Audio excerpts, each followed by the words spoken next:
गुजराती लोग बैठे हैं, गुजरात का उदाहरण देती हूँ। रानी नायिका देवी 12वीं शताब्दी में मोहम्मद गौरी को पता चलता है कि पाटन के राजा की डेथ हो जाती है, तो मोहम्मद गौरी आबू की घाटी पर अपनी सेना लेके आता है और अपने सैनिक, अपना जो दूत है उसको बोलता है, क्योंकि इन लोगों में तो महिलाओं को कमजोरी माना गया है, हमारे धर्म में नारी शक्ति कहा गया है, इनमें क्या कहा गया है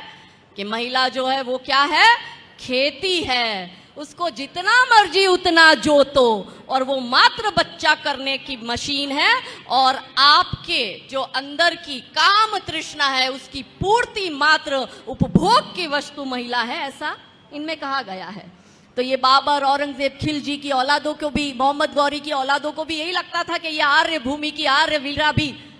एक तुच्छ नारी तो है, उपभोग की वस्तु तो है। तो उसके दूत को भेजा,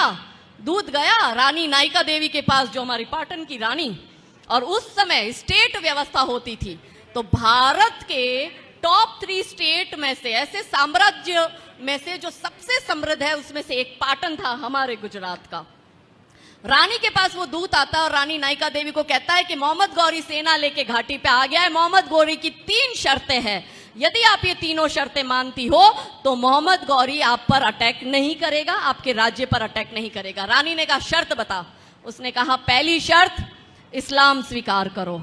दूसरी शर्त मोहम्मद गौरी से निकाह करो, और तीसरी शर्त आपके पाटन का जितना भी धन धान्य है वो सब मोहम्मद गौरी को सौंप दो।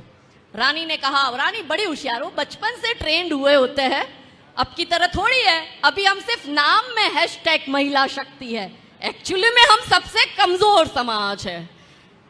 तो रानी नायिका देवी ने कहा कि मुझे तेरे राजा की तीनों शर्तें मंजूर है, जा मोहम्मद गौरी को जाके मेरा मैसेज दे दे। रानी ने बुलाया अपने सेनापति को और कहा चल मुझे बता कितने हाथी है, कितने घोड़ा है, कितने सैनिक अभी लड़ने को तैयार है, और आसपास कि कितने राजा अभी हमारे साथ जुड़कर युद्ध करने को तैयार है, क्योंकि उस समय भी एमओयू होता था, संधिया होती थी कि किसी एक राजा पर अगर अटैक होता है तो आसपास के जिससे संधि हुई है वो उसी समय उस युद्ध में शामिल होगा। सेनापति कमजोर, वो डर गया, उसने रानी को कहा, हमने रानी लक्ष्मीबाई की कहानी तो सुनी कि रानी पीछे 1857 में अपना छोटा सा बच्चा बांधकर युद्ध लड़ने अंग्रेजों से गई, मगर रानी नायिका देवी तो 12वीं शताब्दी में छोटा सा उनका बच्चा। सेनापति ने कहा कि आप तो, आपका छोटा सा बच्चा, आप विधवा, आप क्या ही कर लोगी, और उसकी सेना देखो, आपकी सेना देखो, आप तो ये युद्ध लड़ना और जीत भी नहीं सकती।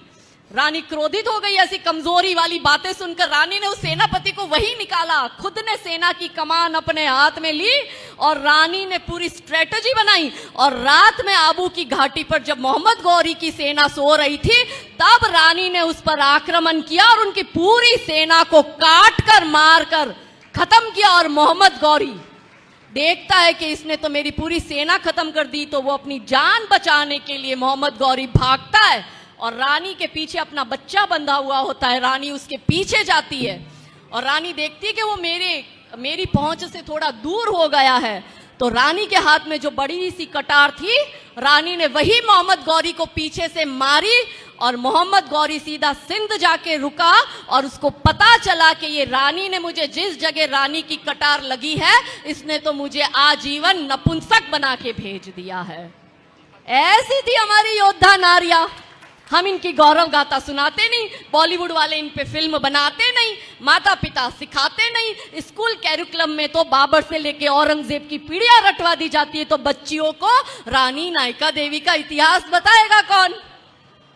हमारी बच्चियां वो देखती है करीना खान को, फिर उसको वो शाहरुख, सलमान, सैफ अली खान ही तो पसंद आएगा। आपने, हमने अपनी बेटियों को यदि नायिका देवी की गौरव गाथा, यदि जीजा माता की गौरव गाथा सुनाई होती तो कोख से छत्रपति शिवाजी महाराज पैदा होते।